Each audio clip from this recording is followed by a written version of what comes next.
হে জগতবাসী, আজ আমি শামীম আলী চিশতি আপনাদের সামনে যে আলোচনাটি নিয়ে আসলাম, সে আলোচনাটি হলো যে আমরা জন্ম জন্মান্তর এই পৃথিবীতে এসেছি। আমরা কি ছিলাম, কোথায় ছিলাম, বর্তমানে কে আমি, বর্তমানে কে আপনি।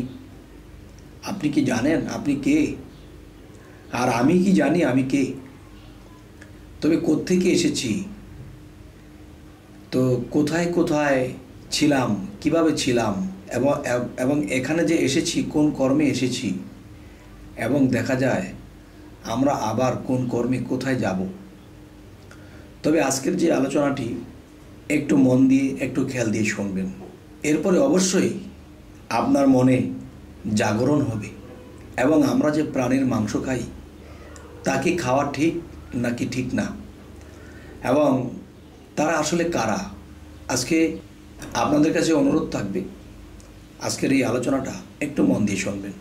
এই বিশ্বজগতে সমস্ত সৃষ্টি বলতে যাহা কিছু আছে 18,000 মাকলুকাতি আদম।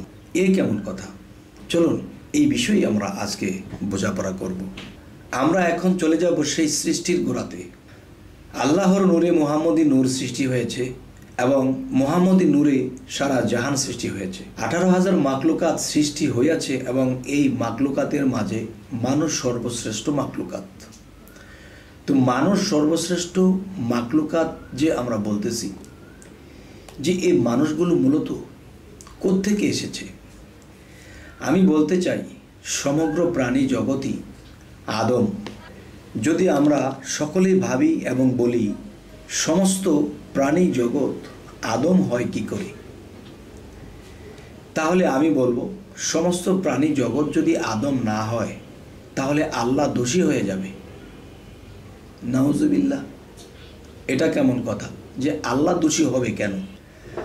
আল্লাহ সমান বিচারক আর থাকিবেন না, কারণ সৃষ্টির শুরু থেকে আল্লাহ তাআলা মানুষ রূপে যাহাদেরকে পাঠাইয়া দিলেন তাহাদের কি পূর্ণতা ছিল, এবং যাহারা অন্যান্য প্রাণী রূপে আসিয়া গেল বা এদেরকে জন্ম সৃষ্টির মধ্যে পাঠাইয়া দিলেন তাদের কি অপূর্ণতা ছিল।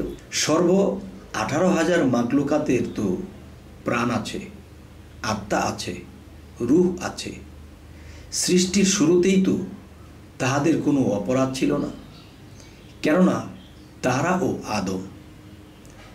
এখানে মূল বিষয়টি হলো সমস্ত আত্মাদেরও রূপ সৃষ্টি করিয়াছেন, সমস্ত আত্মাই আদম।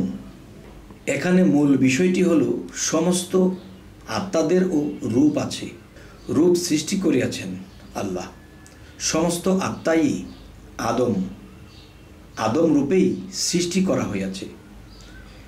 এখন কিছু আদম রূপে মানুষ পৃথিবীতে আসিয়া গেলেন, আর কিছু নয়, শুধু 10 ভাগের 1 ভাগ মানুষে আসিয়া গেল। বাদ বাকি কীট পতঙ্গ, গাছপালা, পশু পাখিতে জন্ম নিতে হইল।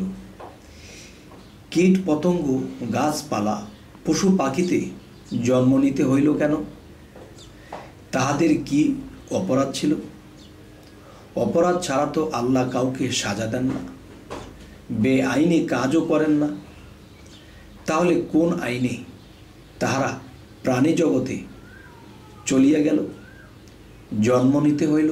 আল্লাহ সমস্ত আত্মজগৎকে জন্ম নেয়ার আরও অনেক আগে বলা হয়েছে, হে সকল আত্মা শৃঙ্খলার সাথে এই কাজগুলো করো, এবং আজ থেকে তোমাদের এই ডিউটি দেওয়া হইল। এবং আরও বলা হয়েছে, তোমাদের মধ্যে যাহারা আমার আদেশ পালন না করিবে এবং বিশৃঙ্খলা করিবে তাহারা দোজক ও জাহান্নামে নিক্ষিপ্ত হইবে। তখন দেখা যায় বেশিরভাগ আত্মাই আল্লাহর হুকুম পালন করেন নাই, যাহার ফলে তাহাদেরকে কীট পতঙ্গ, গাছপালা, পশু পাখি রূপে জন্ম নিতে হইল। এবং যাহারা পশু রূপে জন্ম নিল তাহারাই জাহান্নামী হইয়া গেল। আর আমাদের আরও শাস্ত্র গ্রন্থে পেয়েছি, যাহারা দুজকি তাহাদেরকে আল্লাহ মানবরূপে এই দুজকে নিক্ষেপ করিবেন না, নিক্ষেপ করিবেন পশুরূপে। যাহারা আদম বা মানুষরূপে আসিয়া গেলেন এই পৃথিবীতে জন্ম নিয়া, সেই একমাত্র বেহেশতি। যাহারা আদম বা মানুষরূপে আসিয়া গেলেন এই পৃথিবীতে জন্ম নিয়া, সেই একমাত্র বেহেশতি। এই পৃথিবীতে সমস্ত 18,000 মাকলুকাতই মূলত আদম, এবং আদম রূপেই আত্মা বিরাজমান আছে। কিন্তু 18,000 মাকলুকাত, এদের মধ্যে মানুষই শুধু মানব রূপে, এদের মধ্যে মানুষই শুধু মানব রূপ পাইয়াছেন। বাদ বাকি অন্যান্য প্রাণী রূপে জন্ম নিলেও দেখা যায় তাদের আত্মাটা মানব রূপেই বিরাজমান আছে। তাই বলেছিলাম সমস্ত 18,000 মাকলুকাতই আদম। তারা অপরাধের কারণে জাহান্নামের গভীরে চলে গিয়েছে। আবার যখন উঠিয়া আসিবে তখন আস্তে আস্তে মানব রূপে আসিবেন। যেমন বানর, শিবপাঞ্জি, গেরিলা হইয়া শেষে বন মানুষ হয়ে কোনো সমাজে কোনো মানুষের ঘরে জন্ম নিয়ে চলে আসবে আবার এই মানব জন্মে। আল্লাহ আমাদেরকে এ পর্যন্ত অনেক কিছুই, আল্লাহর নিদর্শন, আল্লাহর সৃষ্টির অনেক কিছু দেখিয়ে রেখেছেন, কিন্তু আমরা সেই সৃষ্টিকে দেখে জ্ঞান অর্জন করে নিতে পারি না। যেমন কোরআনে কিছু কিছু জায়গাতে আল্লাহ বলেছেন, তোমরা যদি আমাকে জানতে চাও, আমাকে চিনতে চাও, তাহলে সর্বপ্রথম তোমরা তোমাদের নিজেকে চিনো। যদি তোমরা তোমাদের নিজেকে চিনতে পারো তবে তোমরা আমার রবকে চিনতে পারবে। আরও একটি কথা বলা হয়েছে যে তোমরা অবশ্যই আমাকে জানতে, আমাকে চিনতে, আমাকে বুঝতে তোমরা আমার সৃষ্টির দিকে লক্ষ্য করো। তবে এই জগতের সকল মানুষই তো আমরা আল্লাহর সৃষ্টির দিকে খেয়াল করি, সৃষ্টির দিকে লক্ষ্য করি, কিন্তু কিছু বুঝি তো কিছু বুঝি না।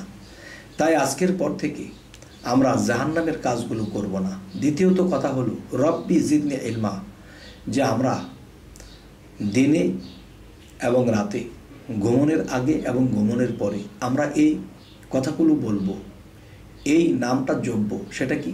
রব্বি জিদনি ইলমা, রব্বি জিদনি ইলমা। হে প্রভু, আমায় জ্ঞান দান করো এবং তোমার সৃষ্টির জ্ঞান আমায় দান করো।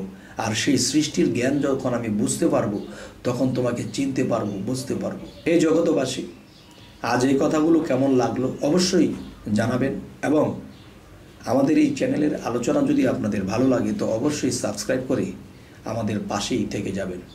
পরবর্তীতে ভালো ভালো ভিডিওগুলো আপনাদের কাছে যেন পৌঁছে যায়। তো আজ এ বলেই রাখবো। সকলেই ভালো থাকবেন। আল্লাহ হাফিজ।